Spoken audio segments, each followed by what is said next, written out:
मित्रों नमस्ते।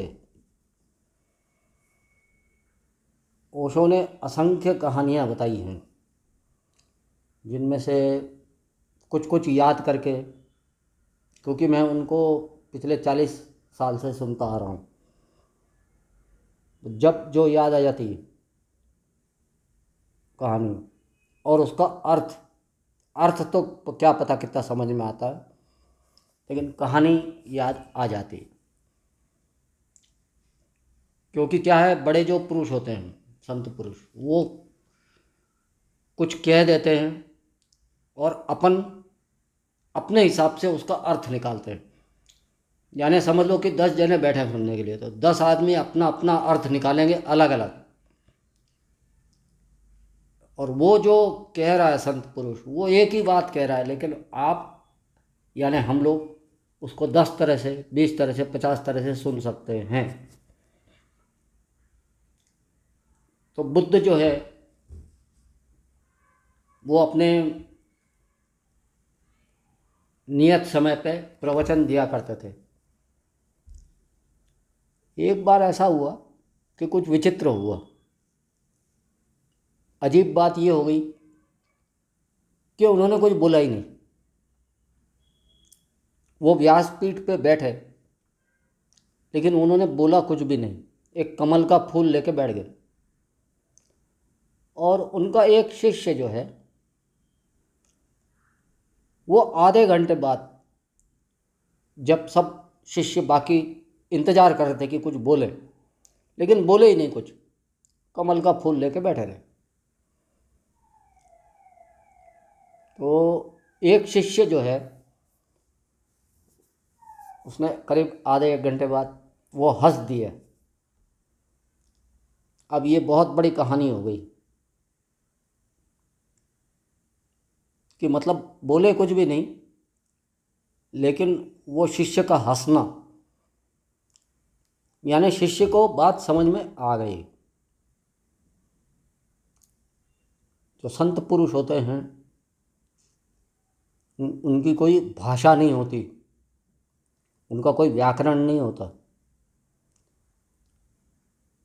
उनको ज़ुबान की, होठों की, दांतों की, किसी चीज़ की ज़रूरत नहीं होती कुछ कहने के लिए।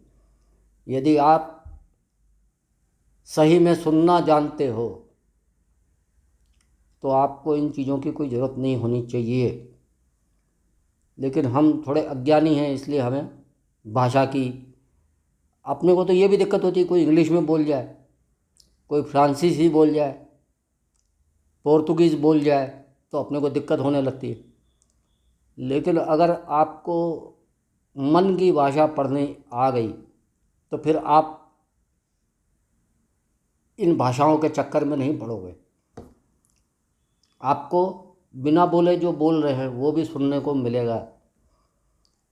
और वो वही चीज़ बहुत बड़ी ख़ास बात है। तो ये जो बुद्ध के साथ घटना हुई थी, इसका दुनिया भर में जिक्र चला। जहाँ जहाँ बुद्ध धर्म पहुँचा, जापान पहुँचा, चाइना पहुँचा, इंडोनेशिया पहुँचा, कई देशों में पहुँचा। तो जहाँ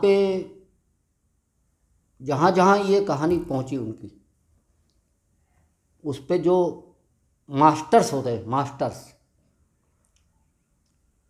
वो अपने शिष्यों को उस कहानी के द्वारा कुछ न कुछ समझाने की कोशिश करते हैं।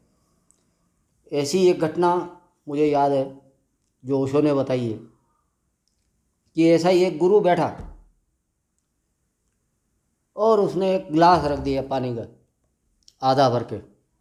जैसा कि आप जानते हो कि आधा भरा है कि आधा खाली है, ये आपने सुन चुके होंगे आप। तो उसने भी अपने शिष्यों से कहा कि ये पानी का गिलास भरा है, इसके बारे में अपने कमेंट दो। अब शिष्य बड़े चिंतित, अब क्या बोले, आधा खाली बोले तो गलत, आधा भरा बोले तो गलत।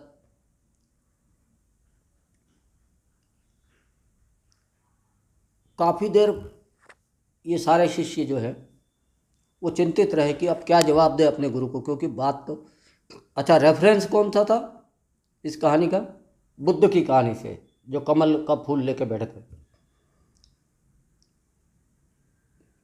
अब सारे शिष्य परेशान थे। इतने में एक उनका शिष्य जो सबके लिए खाना बनाता था वो आया। उसने पूछा क्या बात हो रही है, तो बोले गुरु ने ये सवाल पूछा है और हम उसका जवाब सोच रहे हैं। अब बड़ी मज़ेदार घटना हुई। उसने एक हाथ से उस गिलास को नीचे गिरा दिया और सीधा बोला खाने का टाइम हो गया, खाना खाने चलो सब लोग।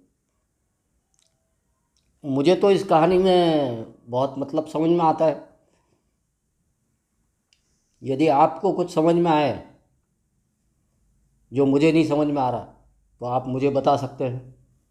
लेकिन ये कहानी बहुत कुछ बता जाती है। थोड़े बात को गहराई से समझने की ज़रूरत रहती है। अगर आपको कुछ समझ में आए तो मुझे भी बताइए, क्योंकि मैं भी ज्ञानार्थी हूँ। मैं ज्ञानी नहीं हूँ, मैं ज्ञानार्थी हूँ, ज्ञान की तलाश में हूँ। अगर कोई ज्ञानी मुझे इन कहानियों को समझाने की कोशिश करे तो मुझे बड़ी खुशी होगी। आपने आज का ये एपिसोड सुना, इसके लिए मैं आपका बहुत धन्यवादी हूँ और उम्मीद करता हूँ कि आप लाइक करेंगे, शेयर करेंगे, सब्सक्राइब करेंगे मेरे चैनल को। नमस्ते, धन्यवाद।